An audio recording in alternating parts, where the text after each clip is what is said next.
Maybe it's a drawer, maybe it's an old coffee tin, maybe it's a dusty box in the attic labeled Grandma's Things. It's that jumble of inherited, well, stuff. A few buttons, a single earring, some costume jewelry that's turned a bit green, and a tangle of necklaces. We keep it because it feels wrong to throw it away. It's part of our family's story, even if it just looks like clutter. And as we watch shows like Antiques Roadshow, we all have that same, tiny, flickering thought as we look at our own box of trinkets. What if? What if that strange-looking pin is secretly important? What if that gaudy ring is not? For one woman who traveled to the Antiques Roadshow at Stephen's House and Gardens in London, that what-if moment didn't just flicker. It exploded into one of the most heartwarming and stunning reveals the show is famous for. She brought in a box of her mother-in-law's jewelry and in doing so, walked away with a story that will be told in her family forever. The box of trinkets. The story starts, as it so often does, with a house move. The guest explained to jewelry expert Joanna Hardy that her mother-in-law had moved a couple of years prior. In the shuffle, a box of trinkets and kind of costume jewelry was left.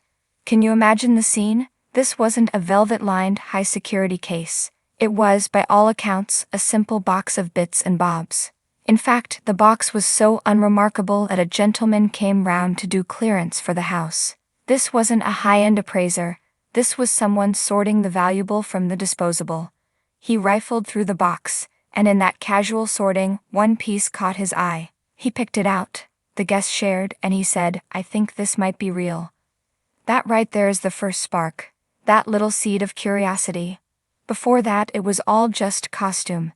Now suddenly there was a question mark. This one ring, he suggested, might be more. But it was the second ring that would steal the show. And it almost didn't. The blue glass disappointment. Spurred on by the clearance man's comment about the first ring. The guest's curiosity was piqued. She looked at another ring in the collection, a blue stoned piece. It was pretty, but what was it? She did what any of us would do. She took it round the corner to a jeweler. This is such a relatable moment. That feeling of walking into a jewelry store, unwrapping a piece from a tissue, and feeling just a little bit silly as you ask, "Is this anything?" And that, it seems, is when her small bubble of hope was burst. The jeweler's verdict was swift and dismissive. She said she thought it was glass, the guest recounted, like a sort of blue glass. And that was that. In that one short professional opinion, the ring was mentally downgraded. It went from a what-if back to being just a trinket. It wasn't a family heirloom. It was just a piece of pretty, dirty glass. So you can imagine her hesitation as she presented her collection to one of the world's leading jewelry experts, Joanna Hardy. She must have felt validated presenting the first ring, the one the clearance man liked. But the glass one, she probably felt almost embarrassed to have even brought it. An expert's eye. Joanna Hardy, with her decades of experience, has an eye that sees what others miss. She sees beyond the grime, the dated setting, and the stories we've been told about our items. She sees the truth. She began with the first ring, the one with the real potential. Her face lit up. She explained that it featured a large, rose-cut diamond, likely from the 18th or 19th century. She pointed out its natural inclusions and a gentle yellow tint. This wasn't a flaw, it was a sign of its history. It has that age to it, Joanna revealed with a smile. It has that character which you just can't manufacture. Already, the guest was having a fantastic day. Her trip was worth it. The clearance man was right. She had a genuine antique diamond. And then Joanna turned her focus to the second ring, the glass. The guest dutifully repeated the story. "I did take it round the corner to a jeweler and she said she thought it was glass." Joanna listened, nodded, and looked closer. This is the magic of Antiques Roadshow.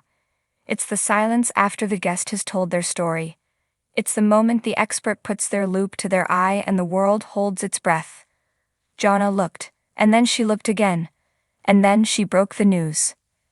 "And I looked and looked," Joanna said, the excitement clear in her voice, "and I can find 2 feather inclusions. To a layperson, inclusions sounds bad. It sounds like a flaw. But to an expert it's a fingerprint. It's nature's signature. And that, to me, Joanna continued, indicates that it is a Sri Lankan sapphire, not glass. The forward reply we all feel. The camera, of course, was fixed on the guest's face. The wave of emotions, shock, disbelief, maybe even